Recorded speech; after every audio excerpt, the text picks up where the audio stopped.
Bonjour, je suis Andrea, un des deux fondateurs de Mindset Consulting. Alors moi j'ai commencé ma carrière dans la logistique puisque je travaillais pour la filiale logistique de Renault où on travaillait sur l'optimisation des schémas de transport et l'organisation des sites physiques.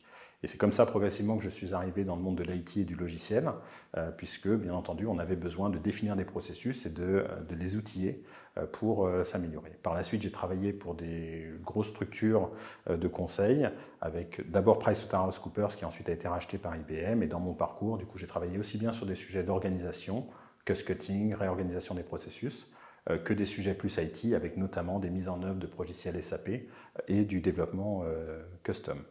Par la suite, je suis parti chez un éditeur de logiciels qui travaillait justement sur les sujets de processus. C'est là que j'ai rencontré Stéphane, mon associé, avec lequel on a décidé de créer Mindset Consulting, la société qui correspondait en fait à ce que nous, on aurait voulu avoir en tant que consultant. Donc Mindset est organisé aujourd'hui autour de 3 pôles qui correspondent à nos 3 expertises. Une première expertise qui tourne autour de l'accompagnement, donc tout ce qui est recueil de besoins utilisateurs, mise en œuvre de procédures agiles, et puis également un sujet qui nous tient à cœur qui est celui du Green IT et donc de la sobriété numérique. Un deuxième sujet qui tourne autour de la data et l'intégration de la data, c'est-à-dire tout ce qui va permettre de capturer, valoriser, mettre à disposition la donnée pour les équipes opérationnelles.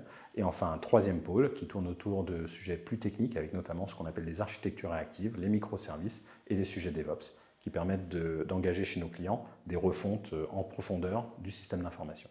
Donc comme je le disais, Mindset, c'est la société qu'on aurait voulu connaître nous quand on était consultant avec Stéphane. Et donc on a fait tout notre possible pour mettre en œuvre une organisation qui écoute les consultants, les consultantes et qui leur permet d'évoluer. On pense que c'est la condition sine qua non pour s'impliquer dans son boulot et du coup apporter une valeur ajoutée aux clients. Donc moi j'ai tendance à présenter Mindset comme étant une société dont la mission est de progresser collectivement et de faire progresser à la fois nos consultants, consultantes, nos clients, mais aussi la société autour de nous à travers des actions que l'on peut réaliser, notamment autour de la dimension RSE, des mécénats de compétences pour des associations ou autres. La vie interne, c'est un sujet très important chez Mindset parce qu'on essaye de faire beaucoup d'événements à chaque fois qu'on le peut et malgré le Covid, parfois on le fait donc en virtuel. Le but, c'est tout simplement de se retrouver, d'échanger de l'information et de se voir en dehors du cadre quotidien du travail.